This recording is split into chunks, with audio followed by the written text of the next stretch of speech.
नमस्कार, मी कुमारी नेहा अस्मिता राजेश तायडे. मी वृंदावन नगर, छोटी उमरी या प्रभागात राहते. तर एक नगरसेवक कसा असायला हवा, याचे उदाहरण देण्याचे म्हणजे, की तो एकतर शिक्षित हवा, त्यानंतर तो असा असायला हवा, की त्याने प्रत्येकाचे जे प्रॉब्लेम्स आहेत ते सॉल्व्ह करायला हवे. कारण की कसं होतं, जेव्हा नगरसेवक म्हणजे जेव्हा निवडणुका येतात, तेव्हा ती लोक असे म्हणतात, की आम्ही तुमच्या सर्व समस्या दूर करू.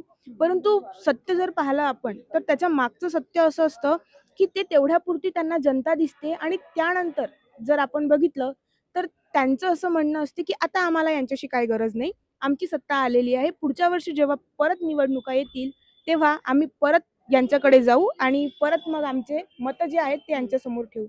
कसं असतं, एक नेता जेव्हा जनता निवडून देते, तेव्हा तिचं असं मत असते, की ती आपले जे प्रॉब्लेम्स असतात, ज्या समस्या असतात, ते सोडवण्याकरिता त्या नेत्याकडे एक आशेचं किरण म्हणून पाहते.